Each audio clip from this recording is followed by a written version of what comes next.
Freakonomics Radio is sponsored by Hotels.com. Hotels.com gives you access to hundreds of thousands of hotels worldwide. And when you join for free, you can save up to 20% instantly with member prices. Plus, every stay earns rewards. So when you book one trip, you're already lowering the cost of the next one. Hotels.com is simple, rewarding, and designed to help you get more out of every stay. Sign up for free and book today. Hotels.com. It's all in the name. Freakonomics Radio is sponsored by Amica. You know what they say, if you want to go fast, go alone. If you want to go far, go together. So go with Amica and get coverage from a mutual insurer that's built for their customers, one that looks after what's important to you together. Auto, home, life, and more, coverage that fits your unique needs. Amica helps you protect what matters most. Visit amica.com and get a quote today.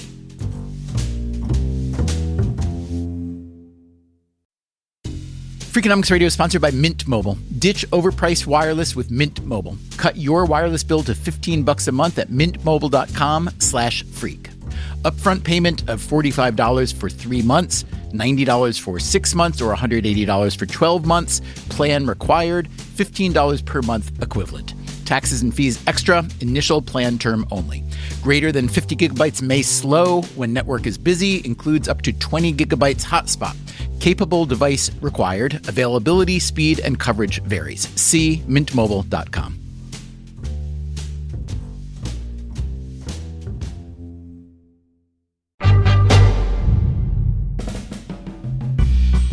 Hey there, it's Stephen Dubner.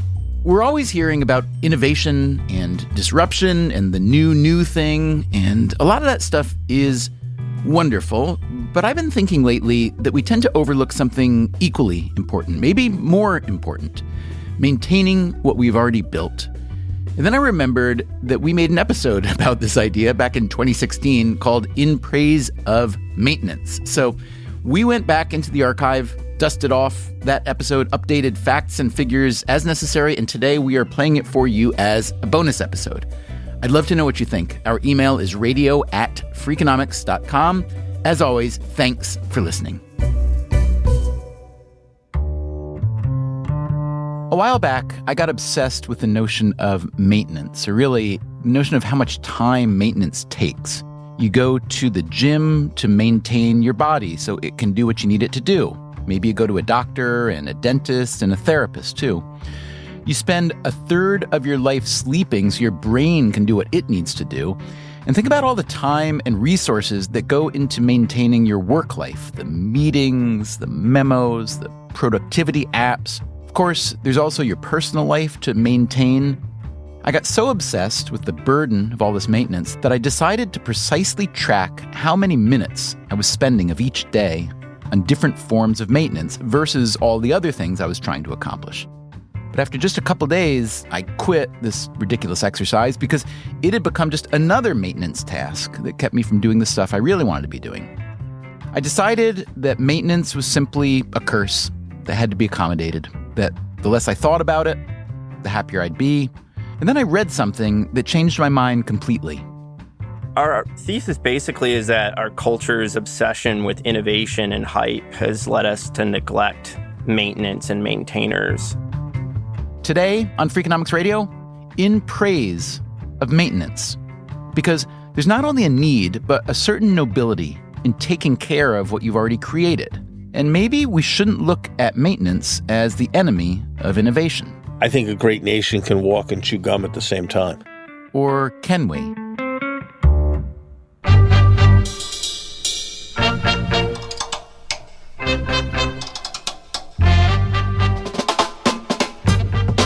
This is Freakonomics Radio, the podcast that explores the hidden side of everything, with your host, Stephen Dubner.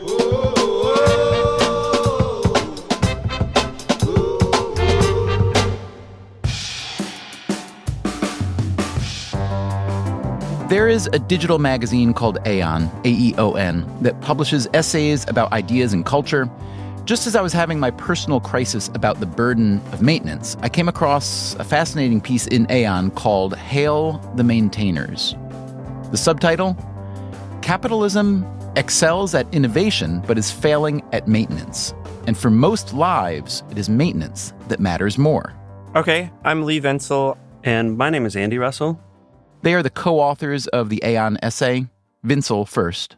I'm trained as a historian, and most of my work looks at the relationship between government policy and science and technology. Back when we first aired this episode, Lee Vinsel taught at the Stevens Institute of Technology. He is now an associate professor of science, technology, and society at Virginia Tech.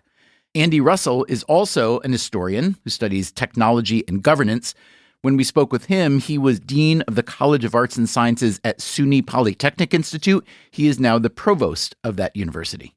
He and Vinsel had already come to believe that the American embrace of innovation had led to, here, I'll quote them, a mountain of dubious scholarship and magical thinking.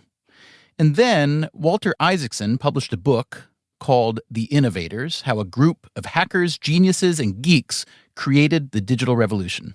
Basically, Andy wrote me and a friend a kind of joke email saying we should answer with a book called The Maintainers, How Bureaucrats, Standards Engineers, and Introverts Create Technologies That Kind of Work Most of the Time. Yeah, and then we just decided to lay it out really clearly in an essay, so examining where innovation rhetoric came from, what we call innovation speak, and then laying out a more grounded vision of human life with technology. I'll ask you an impossibly broad question to start with. How much are we, I guess, hurting ourselves or missing out on society-wise, globally? It gets more impossible to answer by the moment, by failing to appreciate the value of maintenance at the expense of innovation? It's a good question. It's a broad question. One thing that we insist that's important isn't that we need to do only maintenance and get rid of innovation. We both appreciate innovation and creativity and new stuff. So there's no argument there. I think in paying more attention to maintenance and maintainers, it's really signaling a shift in values away from glittery new things, consumer culture, and those sorts of things, and toward work, towards labor, towards maybe even sacrifice in the form of taxes or effort to sustain society, and to pay a little bit more respect to the people whose jobs do that. They're not superstars. They're just grinding it out day to day.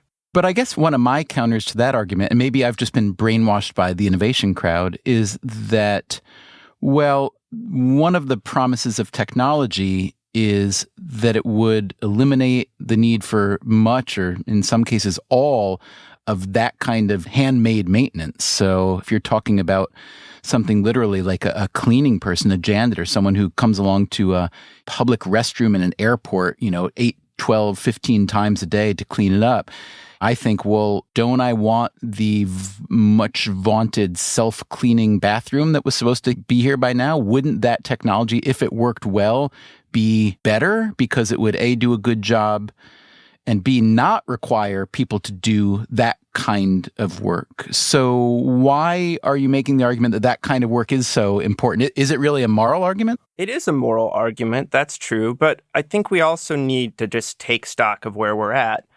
We live in a moment where lots of people are writing and talking about robots and artificial intelligence and all these machines and technologies that are going to come along and replace drudgery, right? We're not going to have to worry about that stuff anymore. But, I can show you movies put out by General Motors from 1955 that show the kitchen of the future that's not going to involve any labor for women, right? And that didn't come true. And we have to be sober and say, yes, these things might come, and that wouldn't be bad. That would be great. But we can't pretend that we can just forget about all the labor that's going on right now and is probably going to continue going on for the foreseeable future. People always think about what's new. People always think about what can be named. That is the Harvard economist Larry Summers, who has served as the president of Harvard, as the U.S. Treasury Secretary, chief economist of the World Bank, and as President Obama's top economic advisor. People always think more about how new ground can be broken than they think about how existing institutions can be sustained or existing facilities can be maintained. It leads to a constant trap where we underinvest in old things, Then old things disappoint us. Then we feel a need for new things. Then to satisfy that need for new things, we underinvest more in old things. And the cycle goes on. You see it in the fact that we pay the equivalent of 40 cents a gallon in gasoline taxes for extra repairs due to the fact that we're not maintaining our highways right. You see it in an air traffic control system in the United States that still uses obsolete technologies and doesn't use GPS. And as a consequence, we all spend more time with air traffic delays. We burn huge amounts more energy. We take greater safety risks than we need to. You see it in developing countries where they're always building new facilities, but then a few years later, those facilities sit in a sense of disrepair. I think the fetish of novelty and the lack of glamour of maintaining and sustaining things is a besetting problem. You know, one very important area where you see this is in the area of philanthropy, where everybody always wants to start a new institution or to do something new and then be a catalyst and then have others fund their institution. Well, not everybody can be the one who levers other money. Some have to be levered. So I think it does lead to a fragmentation. It does lead to returns that are lower than they need to be. And in cases like the U.S. public sector, it can lead to tragic underinvestment. Okay, so let's do a brief history of maintenance. We'll talk about our cities, our homes, our infrastructure, even how modern investors think about maintenance versus innovation. Let's start way back here. Certainly, Rome understood that engineering and infrastructure was a huge part of making its city function, and it not only invested in that in Rome, but exported it elsewhere. That's Ed Glaeser, another Harvard economist. So the sewage starts with the Cloaca Maxima in the 6th century before the Common Era, and that's associated with the last of the Tarquin kings, the Etruscans. The Cloaca Maxima was one of the world's first sewage systems. It was maintained. There were people like Cato the Elder, who is particularly famed for uttering that Carthage must be destroyed, delenda Carthago est at the end of every speech. He was also heavily involved in water and sewerage. So this single-minded passion for the good of the Republic translated into caring about infrastructure, and he made it one of his pet themes. It was also an Augustan theme as well, right? Augustus wanted to be remembered for taking a city of brick and leaving it a city of marble, but he was also attentive to the water and sewerage maintenance side of things. And of course, Rome also was interesting in that they weren't rich by modern standards, maybe per capita income in modern dollars around 1,500, but they had remarkable government capacity. Glaeser, we should say, is an expert on cities. And he also thinks that cities are one of the best things that humans have ever come up with. He's the author of a book called Triumph of the City: How Our Greatest Invention Makes Us Richer, Smarter, Greener, Healthier, and Happier. In fact, all of these old imperial cities had remarkable government capacity because that's how you got to be an imperial city. You had to have a government that was able to subdue all your neighbors. So Julius Caesar was actually able to help the roads function by stopping wheeled traffic from entering the city for the first 10 hours of every day, which helps in the maintenance side as well, although it's not a substitute for repaving the roads. So cities are inherently dense, which means that a problem, whether it's trash or crime or bad streets or sidewalks, can affect a lot of people in a hurry. So talk to me about the importance of maintenance, especially physical infrastructure maintenance, especially in a city. Oh, absolutely. It's both the fact that any problem can be magnified, and it's the fact that just proximity itself creates downsides, right? Proximity means that someone's bacteria are more likely to affect you. Proximity means that we're all sharing the same amount of road space and consequently trying to gobble up the same real estate and facing the downside of congestion. And of course, density also makes it easier for one person to steal from one another. And on top of course, creating congestion, all those drivers on city streets wear down the infrastructure, which is why we so often think of city streets as being places that are full of potholes or full of other problems. So cities need infrastructure of a variety of different forms, and that infrastructure needs to be maintained. And making sure that you have the institutions in place that can provide at least a modicum of maintenance is really crucial to making city lives work. Glazer spent some time in the Philippines learning how Manila deals with sewage. Short answer, not nearly as well as ancient Rome. These are septic tanks that flow right through pipes, right into sort of main corridors that course through the city and often end up in the bay. And the septic tanks are typically in the house, beneath the kitchen perhaps, outside maybe on the driveway. And the big project that the water companies, which take care of the sewerage and the septic tanks, were involved in doing is trying to get people to clean out their septic tanks. And it wasn't that the water companies weren't willing to provide it. The people often didn't even want it, right? So they'd let it go 30 or 40 years without any form of cleaning of the septic tank, without any desludging. And the people were pushing against having it cleaned up because to get to it, you needed to tear up someone's kitchen, and they didn't see the upside of moving it. And consequently, there's a whole public health issue related to the fact that more filth is spewing out through these pipes into the common areas. So the problem of maintenance is really huge in this area.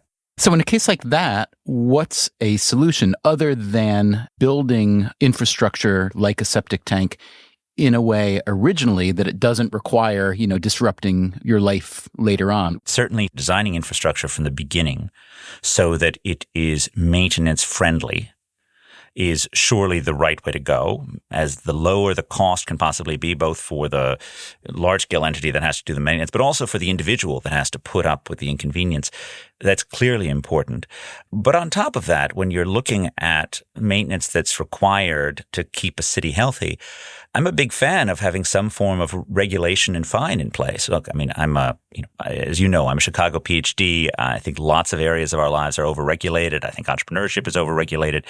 But there are areas like maintaining public health where I think it's just fine to have regulations and small fines that are put in place if people actually don't do basic tasks like desludging that are required for the public good. I asked Glazer to name a modern city that gets maintenance right. The meritocracy that is Singapore is quite impressive on the maintenance side. This is no longer a new city, and yet it still feels clean. It still feels well taken care of. And I think part of it is just they have enough smart people in government for whom this is their job that they continue to focus on this. I think it's an open question as to whether or not all the shiny things that are being built in China will wear all that well or will be protected. I think we still have to see on that. So when it happens well, whether in modern Singapore or ancient Rome, is it more a function of design that was able to be maintained relatively easily or cost effectively? Or is it a kind of conscious devotion to maintenance that many individuals or nations just fail to factor in or budget? Well, I think in both the Singapore and Rome case, there are leaders who make it their job, and some, in the case of Cato, presumably thought that there was popularity to be gained by sticking up for the old Rome and for maintaining Roman virtues, including decent infrastructure. Most of the Roman infrastructure looks pretty simple from a modern perspective, and consequently it would have been easier to maintain than a more complicated infrastructure. But that raises sort of larger, technological changes, which is that as the world becomes more complicated, as infrastructure becomes more complicated, there are more ways that it can potentially go wrong. And maintenance, if anything, becomes even more important. So in a simpler world, maintenance was easier to get at than it is in the more complex world of today. I think we should be talking about what is the value of engineering. That, again, is Lee Vinsel from Virginia Tech. The value of engineering is much more than just innovation and new things. Focusing on taking care of the world rather than just creating the new nifty thing that's going to solve all of our problems. If you look at what engineers do out in the world, like 70 to 80% of them spend most of their time just keeping things going, right? And so this comes down to engineering education too, when we're forcing entrepreneurship and innovation as the message, is that we're just kind of skewing reality for young people. And we're not giving them a real picture, and we're also not valuing the work that they're probably going to do in their life. That seems to me just to be kind of a bad idea. So all you guys need to do is make maintenance sexy for the American public and for politicians and policymakers. Do you have any plans? How are you going to pull that off? Yeah, we're going to come up with some slogans like Maintovation. We're going to have professional wrestlers dance in front of bridges, with their shirts off. Coming up after the break, how well are we maintaining our infrastructure here at home? I cannot imagine that that's the right solution. I'm Stephen Dubner. This is Freakonomics Radio. We'll be right back. Freakonomics Radio is sponsored by Figure. Did you know that 40% of homeowners own their home outright? If that's you, don't let your equity sit idle. Tap it with a home equity line of credit. Figure, the #1 non-bank HELOC lender in the U.S., helps tap equity you've built in your home so you can do things like tackle a renovation or pay down debt. HELOC is a line of credit secured by your home. You can draw what you need, repay, and draw again. Figure offers a 100% online application. Get approved in 5 minutes and funding in as few as 5 days. It's faster than a bank loan and cheaper than a personal loan. Check your rate today without impacting your credit at figure.com/Freakonomics. This post is sponsored by Figure, NMLS ID 1717824. Figure is an equal housing lender. For more information about their licensing, visit nmlsconsumeraccess.org. Figure's HELOC is subject to credit approval and terms apply. Freakonomics Radio is sponsored by Southern New Hampshire University. The best investments are the ones you make in yourself, and no one knows that better than Southern New Hampshire University. With more than 200 online degree programs, no set class times, and low online tuition, Southern New Hampshire University is built to fit your life today and set you up for success tomorrow. Education is an investment. Why not make it a smart one? Apply for free at snhu.edu/Freakonomics.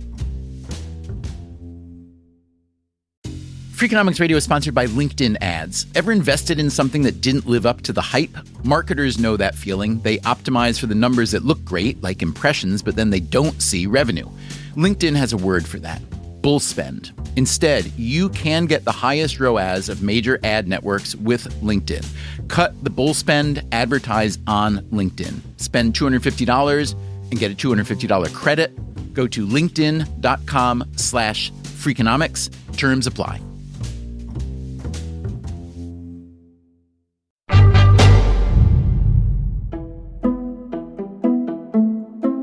Every 4 years, the American Society of Civil Engineers puts out a report card on physical infrastructure in the United States. On the most recent report card from 2021, our overall grade was a C-. Of the 17 categories that got a letter grade, only rail and ports scored higher than a C. Rail got a B and ports a B-. Transit, meanwhile, got a D, roads, a D-, drinking water, C-, bridges, a C. When I spoke with Ed Glazer for this episode a few years back, things were even worse. The most recent overall grade then was a D+. This is the United States of America, an economic superpower. So what? How has this happened?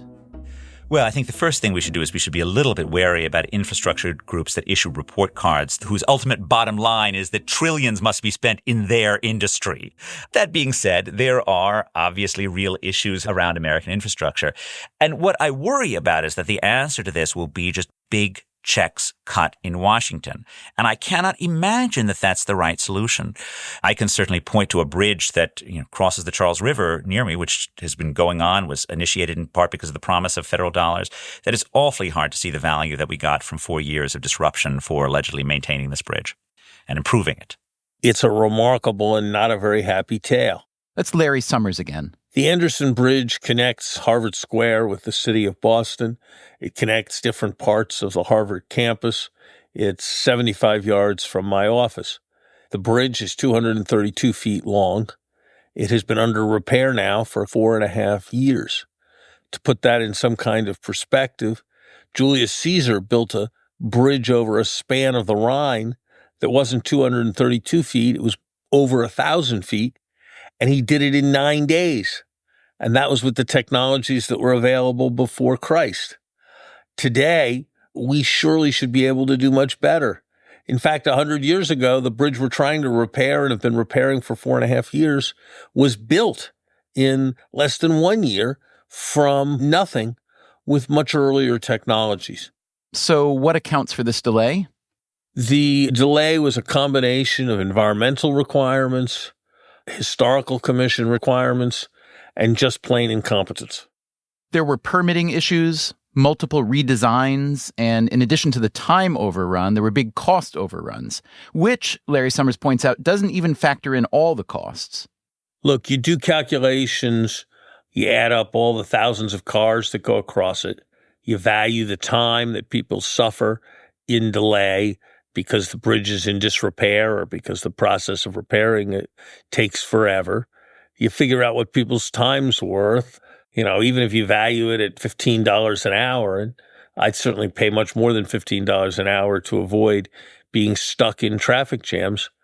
Often it ends up that big infrastructure investments will pay for themselves right out just in terms of avoiding the delays that people suffer. The Anderson Bridge repair finally was completed.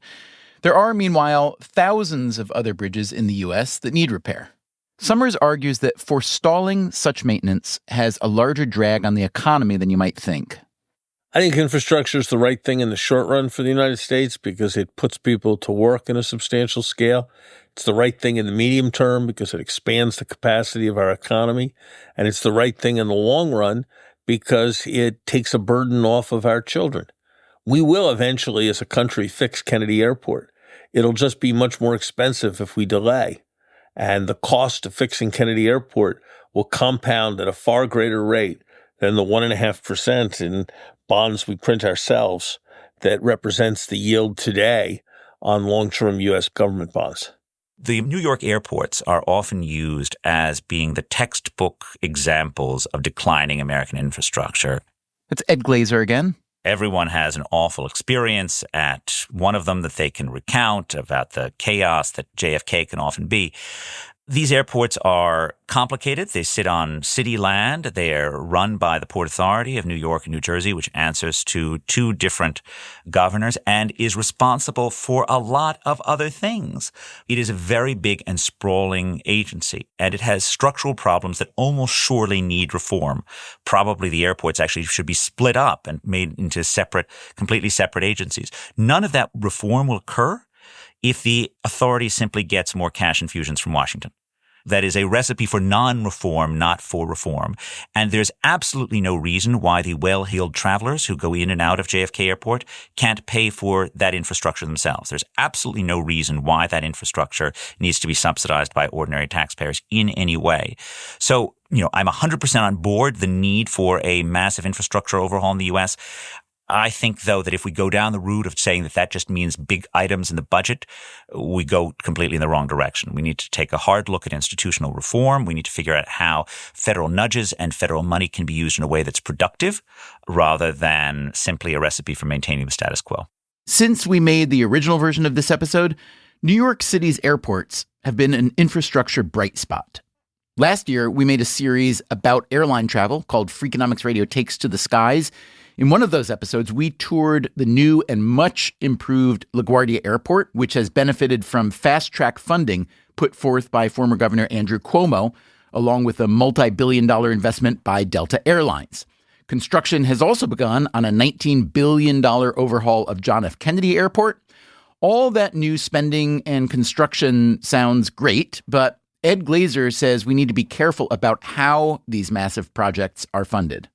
So my favorite way of paying for infrastructure other than user fees is with local property taxes or with property development even. So Hong Kong's mass transit system funds itself by developing skyscrapers on top of new subway lines. And it manages to keep the fees low because it can do well enough by extracting the value that commuters are willing to pay to be right there. So linking up, I think, in the space of public transit, linking up the payments the developers are willing to pay, let's say, to build very high-res buildings near subway stops with funding for the infrastructure. I mean, I don't actually want America's transit system to be building skyscrapers on their own, but I'm happy for them to get some flow of tax revenues in exchange for the ability to build higher buildings next to the subway stops. That would seem like a desirable thing. In the case of roads, I think the key is, embracing things like congestion pricing whenever it's at all feasible. Anytime you build a new highway, you really want to slap a fee on it from the beginning, because there's just a sort of political endowment effect that seems to be very strong, which is that if I take a road that's free and then slap a charge on it, slap a toll on it, you have riots in the street. People are incredibly angry. It's a political nightmare. If you introduce a new road that has a toll from the beginning, people nod. They may not be pleased about it entirely, but they think they never saw that road before. That road comes with a toll. They can accept that. So what role does Glazer see in this for the federal government? I think actually the best role for the federal government in infrastructure is to actually be in the business of inspecting, rating local infrastructure projects, to check whether or not the maintenance is good, to publicize when the roads or the bridges are unsafe, and then perhaps to have federal money that's targeted not to new projects, but specifically to maintenance, perhaps structured as a matching fund for local monies. So it's a structure in which we think actually having a bit more local buy-in at the beginning is probably helpful. But you inevitably come up against a fundamental budgeting question: how to balance the cost of maintenance with the cost of making new things, the cost of innovating. I'm all for maintenance. I'm all for infrastructure, but I don't think they should be framed as the enemy of innovation. Larry Summers again. I think we want to be able to produce in new ways. We want new products. We want businesses to organize themselves in new ways. We want to be the place in the world that has the most cutting-edge science. We want, when new uses of software, when new uses of artificial intelligence are developed, we want them to happen here. So I do believe in a very strong case for infrastructure investment, but I want to be careful about saying that I'm somehow against innovation. I think a great nation can walk and chew gum at the same time. In 2021, President Biden signed the Infrastructure Investment and Jobs Act, a bipartisan effort to fund infrastructure, including roads, bridges, trains, airports, and more. The price tag, $1 trillion. This has helped launch 40,000 infrastructure projects across the country. Coming up on Freakonomics Radio, how innovation and maintenance compete for our money. Large public companies in mature markets tend to invest primarily on maintenance, and often they don't have the additional capital you need to do large innovation. How innovation and maintenance compete for our time. I started out with the assumption that technological change had reduced women's labor so much that they could enter the workforce, and it took me about 3 years to discover that I was wrong. And I finally get serious about some personal maintenance. It's all about prioritization, one step at a time. Freakonomics Radio is sponsored by Zip System. Zip System building enclosures are designed as one integrated roof and wall system that makes it faster and easier to create a tight, dry building enclosure. Instead of a mix and match approach, all components work together as one system, eliminating the need for house wrap and felt. Because they keep your build protected against weather starting from day one, that means fewer steps and less opportunities for delays. Explore their family of products and learn more at zipsystem.com. Freakonomics Radio is sponsored by Principal, the perpetual pen tapper, the arbitrary fridge reorganizer, the holiday party planner that starts in May. Principal knows that your star employees have their work quirks. Principal also knows how much those employees mean to your business. You need them. They need benefits.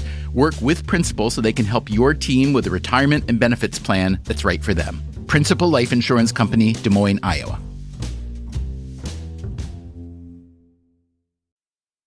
Freakonomics Radio is sponsored by PNC Bank. Boring, great word, bad rep. Yet time and time again here at Freakonomics, we find that when something culture-changing happens, boring things like calculations and careful planning are usually behind it. Which begs the question, why not apply it to other aspects of life, like banking, for example? Well, PNC Bank did since its inception, proving time and again that the best banking strategy isn't the exciting type, but the steady, reliable, definitely not YOLO type. PNC Bank, brilliantly boring since 1865. Brilliantly Boring Since 1865 is a registered mark of the PNC Financial Services Group, Inc., PNC Bank, National Association, member FDIC.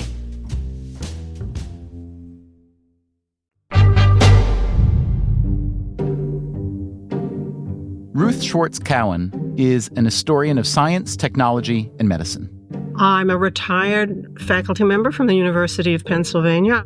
Like Lee Vinsel and Andy Russell, Cowan thinks we put too much emphasis on innovation. There are basically very few innovators. There are a huge number of maintainers. And when you start paying attention to it, you begin to understand how essential it is. My late husband used to say, and I used to think it was a joke, but I think now that he's absolutely right, plumbers run the world. And we may kind of resent our dependence on them. In fact, that may be a larger part of why we don't pay attention, because we really would like to think of ourselves as independent of all of that, but we're not. We are very dependent on a lot of people who don't have PhDs. We're very dependent on a lot of people who don't have high school diplomas. Cowan has done a lot of research on one particular form of maintenance, housework. The name of my book is More Work for Mother: The Ironies of Household Technology from the Open Hearth to the Microwave. That's right. She found that home inventions that were supposed to free up women from labor often led to more labor. I started out with the assumption that technological change in the household, mainly the electrification of households, had reduced women's labor so much that they could enter the workforce, married women's labor, and enter the workforce. And it took me about 3 years to discover that I was wrong. Wrong how? There are two components of work, and one is time, but the other is what we might call metabolic labor. And most of the new technologies saved metabolic labor. It was much harder to wash clothing when you were doing it by scrubbing the clothing on a scrubbing board and hauling the water from the stove to whatever vessel you were using to wash the laundry than it was to do it when you had a washing machine and running water. There's no question about that. But with more and more machines to help with chores, housewives began to spend more time doing their chores. In rural America, the standard routine for underwear was that you slept in it and you changed it maybe a couple of times a year. So in the modern, let's say post-World War II, standard household, vastly more wash gets done than in any previous time in history. And even for the modern woman or man who does work outside the home, there are women who are, and men too in some cases, who are doing what sociologists have come to call a double day. They're doing almost as much maintenance work as their grandmothers might have done or grandfathers might have done if their grandfathers were living on farms. They're doing almost as much unpaid maintenance work as they are paid work by hours. So that's an interesting and perhaps humbling lesson from the past that innovation doesn't necessarily decrease the time we spend on maintenance. Which brings us back to how we're supposed to pay, not only in dollars, but in time, for the maintenance we need to do, even if we don't want to do it. I think that there can be a false dichotomy when it comes to maintenance, which is maintenance is required, clearly. But in order to effectively do maintenance, I think you need to innovate. That's Martin Casado. He's a general partner with the venture capital firm Andreessen Horowitz. As a venture capitalist, you're looking for opportunities to invest in that you believe will be large opportunities. I wanted to hear from someone like Casado because it struck me that if some startup goes to a venture capitalist with some terrible but innovative idea, it would probably still generate a lot more interest than a startup with an excellent idea that deals with just maintenance. So with crumbling bridges and outdated airports and all the rest, and a federal government that often can't get out of its own way, are the private equity markets really as skewed toward innovation as I imagined? Yeah. I think it's a super interesting question. And in fact, I think the public markets have done a really good job of factoring in maintenance into its expectations on values of companies. In other words, there's one pool of money, including the stock markets, that values maintenance, whether it's for physical infrastructure or increasingly digital infrastructure. And there's another pool of money, including that from venture capital firms, that seeks out innovation.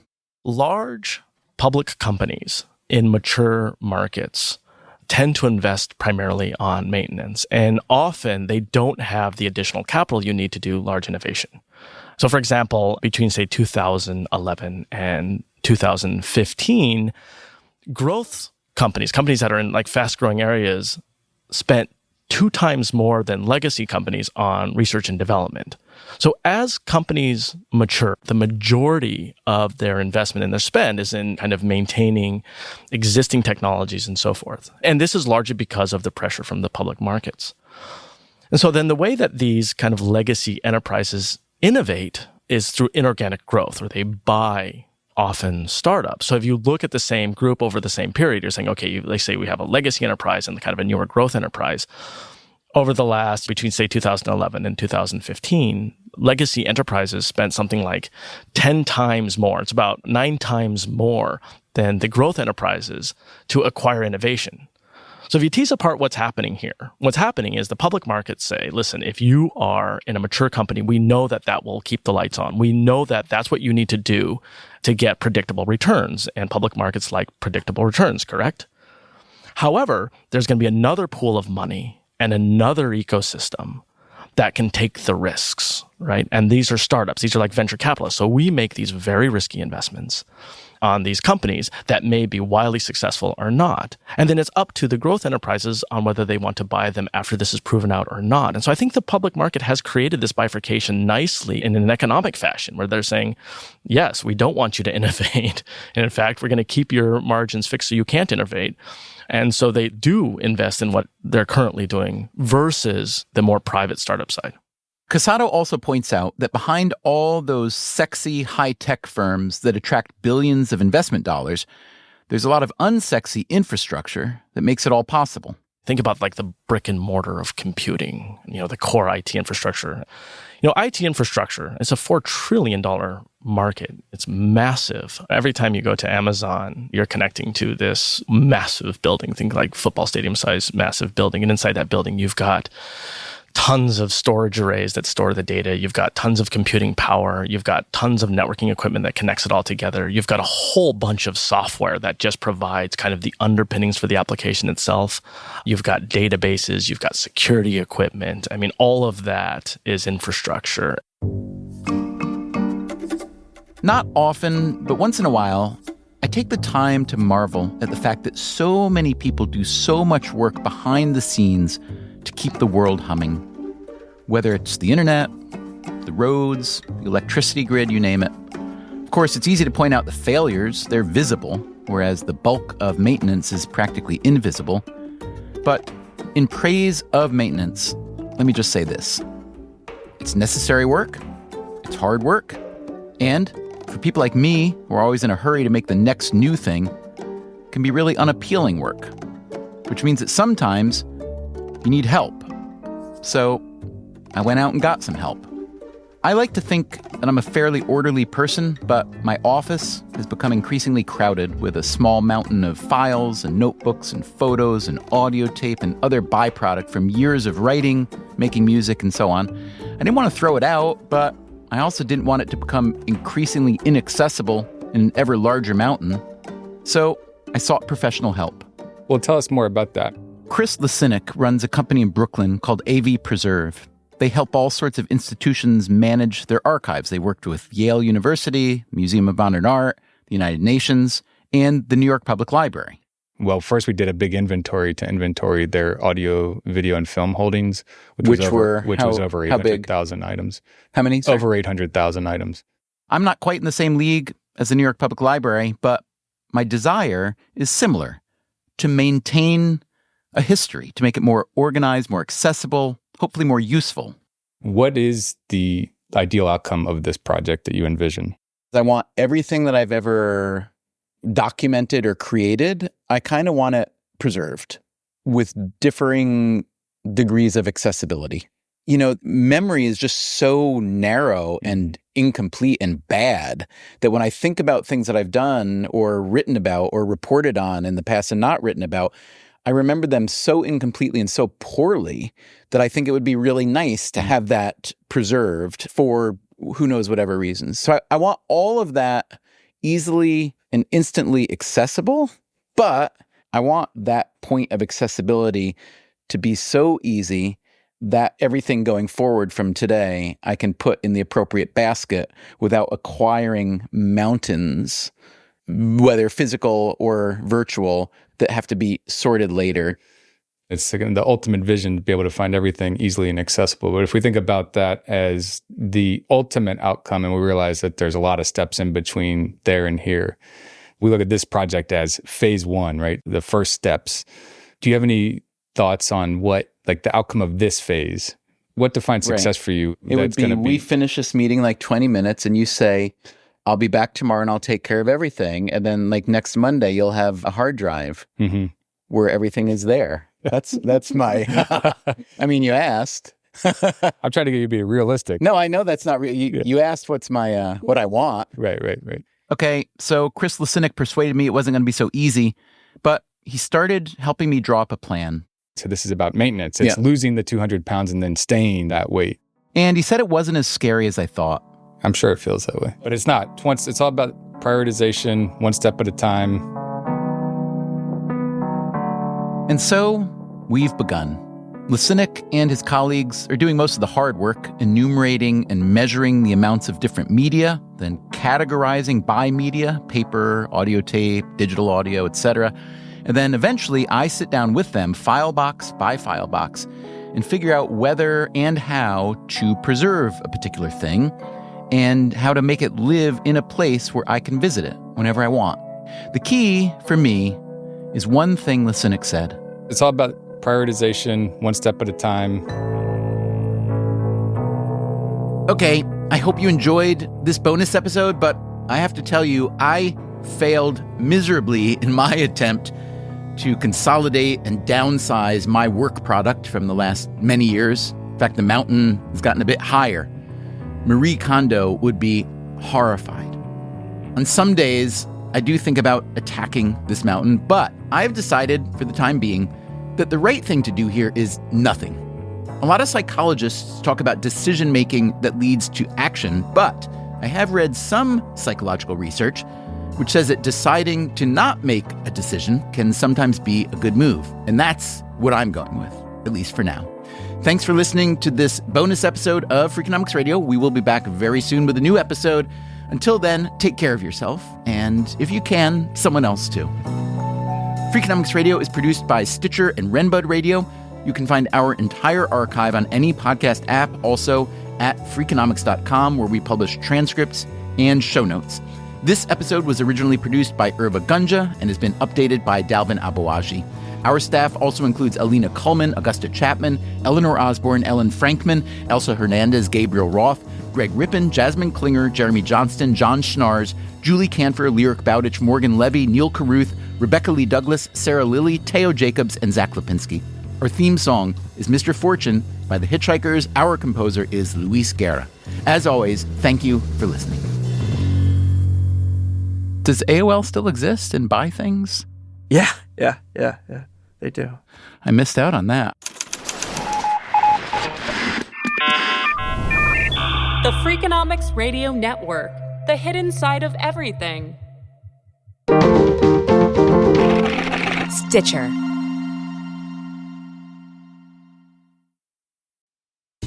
Freakonomics Radio is sponsored by Ozempic. Innovation happens through rethinking what's possible, and when it comes to GLP-1s, Ozempic Pill does just that. Learn more about Ozempic semaglutide tablets, 4 and 9 milligrams, by calling 1-833-OZEMPIC or visit Ozempic.com to view the medication guide and ask your doctor what's possible with FDA-approved Ozempic Pill.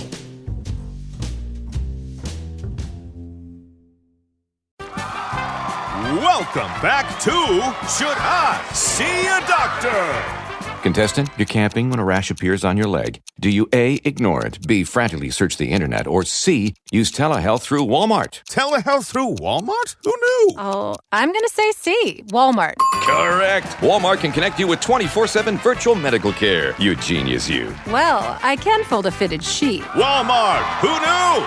Telehealth services offered by third-party providers. Restrictions and fees may apply. Suffering from dry, tired, irritated eyes? Don't let dry eyes win. Use Systane Pro. It hydrates, restores, and protects dry eyes for up to 12 hours. Systane Pro. Triple action dry eye relief.